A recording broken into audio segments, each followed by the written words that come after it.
मंच पर उपस्थित परम आदरणीय स्वामी अवधेशानंद गिरी जी, परम आदरणीय डॉक्टर मुरली मनोहर जोशी जी, श्री अरुण माहेश्वरी जी, श्री अनंत विजय जी, सभागार में उपस्थित मेरे प्रिय और विचारक ऐसे भाइयों बहनों, आई रियली फील ओवरवेल्म्ड। कभी सोचा नहीं था ऐसा पुस्तक विमोचन कार्यक्रम मेरे लेखों का होगा। सारे घटनाक्रम देखता हूँ तो एक डिवाइन डिज़ाइन दिखती है। स्वामी जी के दर्शन करने की अभिलाषा कब से मन में थी, योग नहीं आ रहा था। आज इस कार्यक्रम के निमित्त दर्शन आशीर्वाद दोनों प्राप्त हो रहे, मैं सौभाग्यशाली हूँ। डॉक्टर जोशी भारतीय प्रज्ञा के मूर्धन्य प्रवक्ता है। उनका जाग रे नचिकेता जाग यह लेख मेरे आज भी स्मरण में है। प्रज्ञा प्रवास वैचारिक आंदोलन के पुरोधा रहे, मेरे पिताजी के सहकारी रहे हैं। हमारा पर्सनल मिलना बहुत कम हुआ है, परंतु इतने ज्येष्ठ चिंतक, कार्यकर्ता, नेता होने के बाद भी मेरे लेखों को पढ़कर उसके बारे में फ़ोन करके अनेक बार उन्होंने लेखों के बारे अपनी प्रतिक्रिया, संतोष व्यक्त किया है, जो उनके मन का बड़प्पन है। ऐसे एक ज्येष्ठ व्यक्ति यहाँ पर इस कार्यक्रम के प्रमुख अतिथि के नाते आए हैं, इसका मुझे बहुत संतोष है। यह लेख एक पुस्तक रूप में प्रकाशित होना, इसके पीछे नमिता जी गोखले का ही मुख्य संकल्पना है, उनका ही परसुएशन है।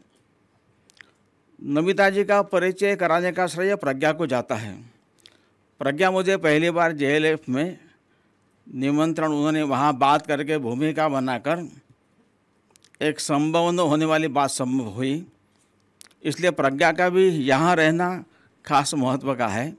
नमिता जी का भी इसलिए यहाँ पर संदेश बुलाया गया, वे स्वयं आने वाली थी। यानी अनेक प्रकाशकों से नमिता जी ने बात की, वाणी प्रकाशन की भी खोज उन्हीं की है, और आज पुस्तक का लोकार्पण हो रहा है।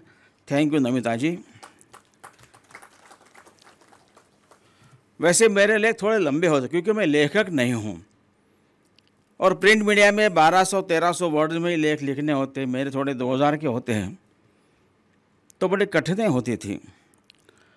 परंतु अद्वैता कलाकरण संडे गार्डियन से परिचय हुआ, और मेरे लेख 2200 शब्दों के भी पूरे के पूरे वे छापते थे। इसलिए तो MD नलपत जी का भी इसमें मुझ में से लेखक बनाने में उनका भी योगदान है, इसलिए उनका भी मैं धन्यवाद देता हूँ। जैसा पहले कहा कि मैं लेखक नहीं हूँ, तो मुझे लेखक किसने बनाया? एक घटना ने बनाया।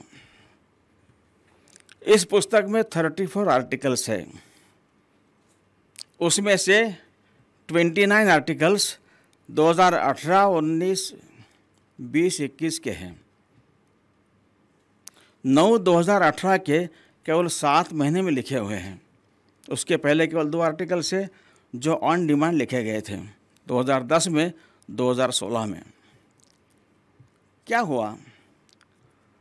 तो जून 2018 में नागपुर के संघ शिक्षा वर्ग के समापन में पूर्व राष्ट्रपति डॉक्टर प्रणब मुखर्जी को आमंत्रित किया था, वे आने वाले थे।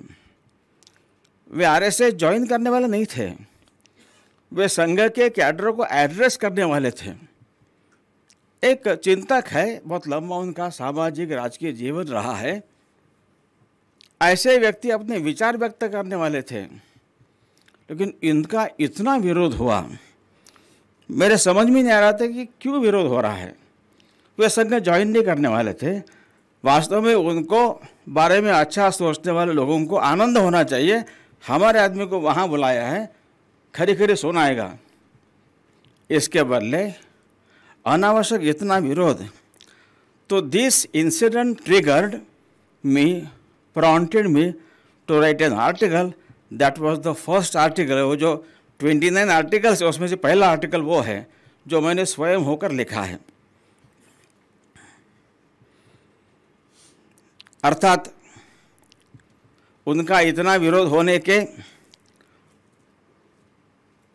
3 फायदे भी हुए।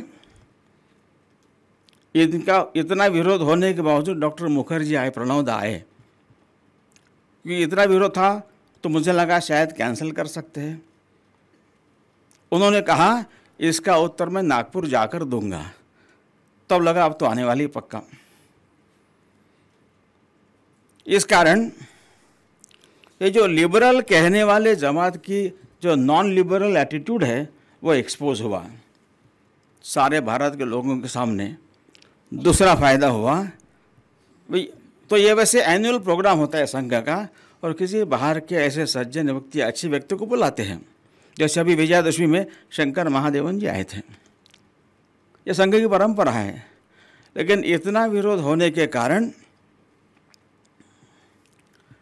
सारा मीडिया वहाँ था और सभी लोगों ने लाइव दिखाया, तो देश दुनिया के करोड़ों लोग उसको प्रत्यक्ष देख सके, ये फायदा ही हुआ है। और संघ की वेबसाइट पर जॉइन आरएसएस नाम का प्रावधान है। जिनको संघ से जुड़ने की इच्छा है, किसको मिलना, किससे बात करना पता नहीं है, they send their request on the website in the name of join RSS. ये प्रोग्राम 7 जून 2018 को था। 1 से 6 जून तक रोज डेली एवरेज 378 रिक्वेस्ट आती थी। लेकिन 7 जून को नंबर ऑफ रिक्वेस्ट वॉज 1779 एक दिन में। ये भी फायदा हुआ। तो विरोध करने का भी फायदा होता है, इसलिए उनका भी मैं धन्यवाद करता हूँ। वैसे संघ को बाहर से समझना थोड़ा कठिन है कि संघ जैसा कार्य संगठन दुनिया में कहीं नहीं है। लेकिन संघ के नज़दीक आकर संघ में प्रवेश करने के बाद संघ को समझना वास्तव में बहुत आसान है। तो कैसे संघ के बारे में धारणा गलत थी, प्रत्यक्ष मिलने के बाद कैसे बदल हुआ, ऐसे अनेक घटनाओं का उल्लेख यहाँ पर इस पुस्तक में किया गया है। इस पुस्तक का शीर्षक ही बताता है, वी यानी भारत को दुनिया को देखने की भारत की दृष्टि बाकी दुनिया से अलग है। हम तो दुनिया को एक ही मानते हैं, जुड़ा मानते हैं। हम 2 भाग नहीं करते हैं। रमण महर्षि जी को पूछा गया, how should we treat others? उन्होंने कहा, देर आर नो अदर्स। ये भारत का दृष्टिकोण है। इसलिए अदराइजेशन ये भारत का विचार नहीं है। भारत तो वसुधैव कुटुंबकम को मानने वाला है। लेकिन जिनका विचार भौतिकता पर आधारित है, जिनका मूल सेमेटिक चिंतन से आया हुआ है, उनकी दुनिया को देखने की दृष्टि अलग है। वो दुनिया को कैसे देखते हैं और भारत कैसे देखता है, इसमें अंतर है। अब भारत ऐसा क्यों सोचता है, इसका जो भारत का यूनिकनेस है, जो सदियों से लोग यहाँ पर जी रहे हैं, बाकी दुनिया अनुभव कर रही है, वह भारत की जीवन दृष्टि जिसका आधार आध्यात्मिक है, स्पिरिचुअलिटी बेस्ड है, इसलिए वो होलिस्टिक है, इसलिए वो इंटीग्रल है। It's is the entire creation connected, इसलिए वसुधैव कुटुंबकम है।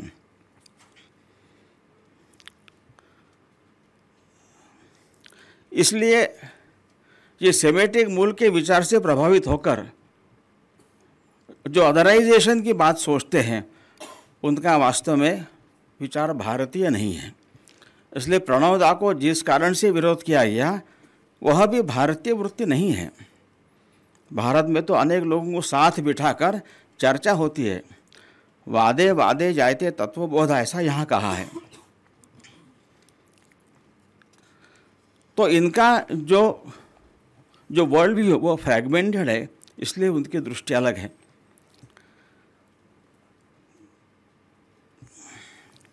धीरे धीरे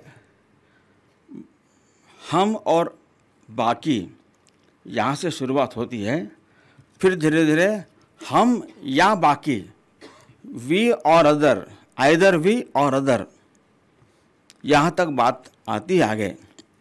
और फिर हम ही और कोई नहीं, ये बात भी आती है। मैं ही, नो अदर, यहाँ से फैनेटिज्म शुरू होता है। तो प्रणव दा को विरोध करने वाले लोग इस फैनेटिज्म के कारण नहीं बुला सकते आप। अब ये इतना श्रेष्ठ ज्येष्ठ व्यक्ति कहाँ जाना स्वयं तय कर सकता है कि नहीं? तो संघ को समझना है तो सही में भारत को समझना आवश्यक है। तो भारत के जो विशेषता है, भारत की चिंतन की 3-4 बातें केवल मैं कहूँगा, बाकी काफ़ी ज्येष्ठ विद्वान लोगों को हमको सुनना है। तो ईशावासी उपनिषद का 5वां जो श्लोक है वो परस्पर विरोधी बातें भी एक साथ रह सकती है, इस बात को मान्यता देता है। आत्म तत्व कैसा उसका वर्णन करते हैं, तदे जति तन्ने जति, वो हिलता है वो नहीं हिलता है। तद दूरे तद्वंतिके, वह दूर है एकदम पास में भी है। तदंतरस्य सर्वस्य तदो सर्वस्यास्य बाह्यतः, वह सबके भीतर है सबके बाहर भी है, दोनों एक साथ सही है। ये जिसने जान लिया वो भारत को समझ सकता है आसानी से और संघ को भी समझ सकता है। दूसरे भारत की विशेषता ऐसी है, जो मेरी समझ ऐसी है कि भौतिक समृद्धि, भौतिक जीवन सुखपूर्वक पार होने के लिए जो भी ज्ञान हम प्राप्त करते हैं, मैंने केमिस्ट्री PhD का, कोई आर्किटेक्ट है, कोई चार्टर्ड अकाउंटेंट है, कोई डॉक्टर है, तो इन सबको उपनिषद ने अविद्या कहा है, pertaining to the worldly affairs. और जो अध्यात्म विद्या है, जो मोक्ष का मार्ग दिखाती है, वह विद्या है। इसलिए ईशावास्य उपनिषद का एक श्लोक है, अंधम तमः प्रविशन्ति ये अविद्याम उपासते है। भारत ने माना है किसी एक को लेना यह सही नहीं है। जो केवल अविद्या की उपासना करते वे अंधकार में प्रवेश करते, ऐसा कहा है। आगे की पंक्ति है, ततो भूय इवते तमो य विद्यायाम रताः, जो केवल विद्या की साधना करते हैं वह और गहरे अंधकार में जाते, ऐसा कहा है। और 11वां श्लोक है, विद्यां च अविद्यां च यस्तद उभयं वेदः अविद्यया मृत्युम तीर्थवा विद्यया अमृतम अश्नुते। विद्या अविद्या दोनों को जिसने एक साथ जान लिया है तो अविद्या के आधार पर भौतिक जगत को सुखपूर्वक पार करेंगे और विद्या के आधार पर अमरत्व की प्राप्ति करेंगे। इसलिए भारत को लोग व्यापार करने के लिए दुनिया भर में गए हैं। उन्होंने कॉलोनी स्थापित नहीं की, लूटा नहीं, कन्वर्ट नहीं किया, वहाँ लोगों को गुलाम बनाकर बेचा नहीं, जो अरबों ने किया, यूरोपियन ने किया। यह भारत की दृष्टि है। भौतिक समृद्धि को नकारा नहीं है, केवल भौतिकता नहीं, ये बात कही है। इसलिए हमारे यहाँ भौतिक समृद्धि को अभ्युदय कहा है और मोक्ष को निःश्रेयस कहा है। धर्म की एक व्याख्या है, यतो अभ्युदय निःश्रेय सिद्धि स धर्मः। और एक महत्व की बात है जो भारत की विशेषता है, रविन्द्रनाथ ठाकुर ने कहा, वेलफेयर स्टेट ये भारतीय परंपरा कभी नहीं थी। Judiciary, foreign affairs, defence, security, ये विषय केवल राज्य राजा के पास होते थे। बाकी विद्या, स्वास्थ्य, व्यापार, उद्योग, मंदिर, मेला, यात्रा, इन सब के समाज की अपनी व्यवस्था थी। इसके लिए राजकीय कोष से धन नहीं आता था, इसके लिए समाज व्यवस्था करता था। टैगोर ने कहा, रविन्द्रनाथ ठाकुर ने, कि जो समाज राज्य पर कम से कम अवलंबित है वह स्वदेशी समाज है।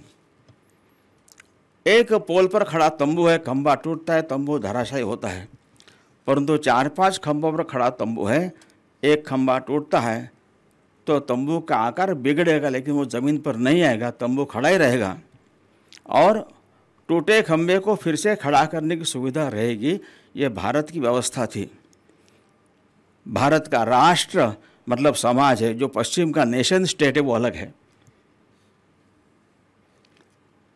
यहाँ राष्ट्र हमेशा स्वावलंबी रहा है, कभी राज्याधारित नहीं रहा है, क्योंकि वो स्वदेशी समाज है। इसलिए राजा यहाँ पर पराजित हुए, यहाँ पर परकीयों का राज्य आया, राष्ट्र हमेशा हमेशा अपराजित रहा है। इसलिए एक लंबा कंटिन्यूम हमको देखने को मिलता है। एक और बात कहकर मेरी बात मैं पूर्ण करूंगा, वो यानी उपासना धर्म, उपासना को रिलीजन कहूँगा मैं, धर्म को अंग्रेजी में धर्म ही कहते हैं, क्योंकि धर्म नाम की अवधारणा नहीं है। वहाँ पर इंग्लैंड में घी की अवधारणा नहीं है, आरती प्रसाद इन सब के लिए तो इंग्लिश में वही शब्द प्रयोग करने पड़ेंगे, आप अंग्रेजी ट्रांसलेशन नहीं कर सकते। धर्म का ऐसा ही है। तो उपासना मेरे अंदर के देवत्व को प्रकट करने के लिए भक्ति योग, कर्मयोग, ज्ञान योग, राजयोग, इनमें से किसी एक का, दो का, अनेक, ये सभी का उपयोग करते हुए अपने नैसर्गिक प्रकृति का नियमन करते हुए मोक्ष की तरफ आगे बढ़ना, यह उपासना है। और प्रत्येक व्यक्ति का यह उपासना का मार्ग, it can be varied composition of all this four मार्ग। एक ही करना ऐसा कभी नहीं कहा है। और धर्म वह है कि मैं छोटा करो और आंखें खोलो तो हम का दायरा बड़ा होता है, और जो हमारे नहीं वे भी हमको अपने लगने लगते हैं, उनके लिए करने का मन सहज होता है। वो करना, समाज को देना, एक्चुअली समाज को लौटाना, यह धर्म है। अभी हम सब लोगों ने कोरोना पैंडेमिक को देखा, अनुभव किया है। ये दुनिया भर में था, भारत के सिवाय सभी देशों में it was only the state machinery that was active in serving saving people. Bharat में राज्य कर्मचारियों ने, सरकारी कर्मचारियों ने खूब जी जान से काम किया है, लेकिन लाखों की संख्या में लोग बाहर निकले हैं। और भूकंप या बाढ़ के बाद जाकर सेवा करना यह अलग है। एक हाईली इन्फेक्शस बीमारी है, हाईली फैटल है, मृत्यु हो सकती है, यह जानते हुए भी लाखों लोग बाहर निकले। ऐसा केवल भारत में हुआ है। यह धर्म है। स्पिरिचुअलिटी से दे गॉट कनेक्टेड, मेरा अपना है, मुझे करना है। ऐसे खूब उदाहरण है, समय कम है, लेकिन यह भारत की विशेषता है। तो समाज को लौटाना धर्म कहा है। इस आधार पर एक सामाजिक पूंजी तैयार होती है। इस पूंजी के आधार पर हर व्यक्ति संपन्न समृद्ध बनता है। इसलिए विवेकानंद केंद्र की प्रार्थना में एक श्लोक है, जीवने यावत आदानम स्यात् प्रदानम ततोधिकम। जीवन में जितना हम ग्रहण करते उससे अधिक हम वापस कर सके समाज को। यह हमारी प्रार्थना है, भगवान आप पूर्ण करो। और भारत स्वतंत्रता के बाद भारत के निर्माताओं के मन में यह धर्म की कल्पना स्पष्ट होगी, ऐसा मुझे इसलिए लगता है। लोकसभा में लिखा है धर्म चक्र प्रवर्तनाय, राज्यसभा में लिखा है सत्यम वद धर्मम चर, सुप्रीम कोर्ट का ध्येय वाक्य है यतो धर्मस्ततो जयः। और हमारे राष्ट्र ध्वज पर जो चक्र है धर्म चक्र है। Every small act of giving back to society gives a push to the wheel of dharma and it moves. चक्र घूमने के लिए होता है, यह चक्र ऐसे घूमेगा, ये कल्पना है। और इसलिए यह चारों बातें जो है ये भारत की विशेषता है। इनको समझेंगे तो भारत को अधिक हम आसानी से समझ सकेंगे, अपने जीवन में उसका हम पालन कर सकेंगे। परंतु इस भारतीय आध्यात्मिक विचार से जिनका संबंध नहीं आया है या रहा है या रखा नहीं है, वे बाहर के सेमेटिक मूल के विचारों से ज़्यादा प्रभावित है। तो धीरे धीरे उनका वी एंड अदर्स, वी और अदर्स, यही इसको फॉलो करने वाले स्वर्ग में जाएंगे, बाकी नरक में ही जाएंगे। ये विचार भारत में कभी नहीं था। और धीरे धीरे तो फिर मी ओनली नो अदर्स, यहाँ तक बातें आई। यहाँ से फैनेटिज्म शुरू होता है। और भारत में जो नॉन लिबरल, नॉन ओपन और इंटॉलरेंट लोग हैं, उनका विचार और आचरण वास्तव में भारतीय नहीं है। उन्हें भारत को समझना होगा, भारतीय बनना होगा। रविन्द्रनाथ ठाकुर ने अपने स्वदेशी समाज में यह एक अच्छी बात कही है। दो बातें कोट करूंगा मैं। एक, उन्होंने कहा अनेकता में एकता देखना और विविधता में ऐक्य प्रस्थापित करना, यही भारत का अंतर्निहित धर्म है। भारत विविधता को भेद नहीं मानता, पराये को दुश्मन नहीं समझता। इसलिए नए मानव समूह के संघात से हम भयभीत नहीं होंगे। उनकी विशेषताओं को पहचान कर उनको प्रिजर्व करते हुए विदाउट डिस्ट्रॉइंग देम, एक विशाल व्यवस्था में उनको साथ लेने की विलक्षण क्षमता भारत रखता है। आगे वो कहते हैं कि इसलिए भारत में हिंदू, मुसलमान, बुद्ध, ईसाई परस्पर लड़ते हुए देखेंगे, पर वे परस्पर लड़कर मर नहीं जाएंगे। वे एक सामंजस्य स्थापित करेंगे। यह सामंजस्य अहिंदू नहीं होगा, वह होगा विशेष भाव से हिंदू। ये जो भारत की सारी पहचान है, इसका नाम हिंदुत्व है। और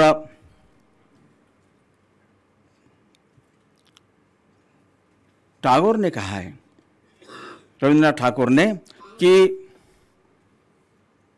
हमें सबसे पहले हम जो है वह बनना पड़ेगा, कॉन्शियसली, कंप्लीटली, एक्टिवली, यह बनना आवश्यक है।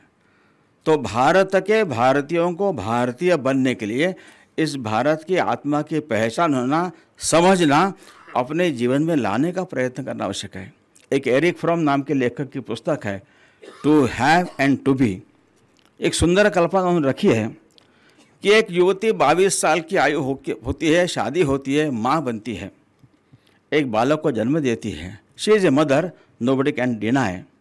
लेकिन वो कहते हैं माँ बनना एक बहुत लंबी साधना होती है, इसकी शुरू हुई है, उसको माँ बनना है। She is a mother and she has to be a mother. उसी तरह हम भारतीय हैं। ऐसे भारतीय बनने की प्रक्रिया अपनी जितनी रहेगी, उसमें भारत का जो शाश्वत विचार जो है, यह विचार अपने व्यक्तिगत, पारिवारिक, सामाजिक, व्यावसायिक जीवन में सहज प्रस्फुटित होगा। तो भारत अपनी सांस्कृतिक, आध्यात्मिक पहचान लेकर एक ऊंचाई का जो जीवन भारत का रहा, ऐसा भारत का जीवन सारी दुनिया देख सकेगी। दुनिया वास्तव में ऐसे भारत को जानती है, ऐसे भारत को चाहती है, लेकिन भारत इस भारत को पहचानने से नकार कर रहा है। नकारने वाले लोग अपने आप को बड़े इंटेलेक्चुअल, लिबरल ऐसे कहने लगते हैं। इसलिए यह एक चर्निंग आवश्यक है। और भारत की इस आध्यात्मिक पहचान लेकर, हमारा मजहब, रिलीजन कोई भी हो, भारत में जन्मा हुआ सब इस वैचारिक, इस चिंतन का वारिस है। इसलिए इसको अपना मानकर यह करने का प्रयास हम करेंगे। तो मुझे लगता है इस पुस्तक में इसके बारे में काफ़ी बातें ही है। तो ये लेखों का संग्रह, समय समय पर जैसे प्रश्न समाज में आते गए, एक अंदर से प्रेरणा जगी और मैं लिखता गया। बाकी लोग उसको थोड़ा ठीक ठाक भी करते रहे, सारा मेरा ही ऐसा नहीं है। और आज यह पुस्तक के रूप में प्रकाशित हो रहा है, इसका प्रकाशन होने जा रहा है। तो इसके लिए मैं बहुत आनंद की भावना व्यक्त करता हूँ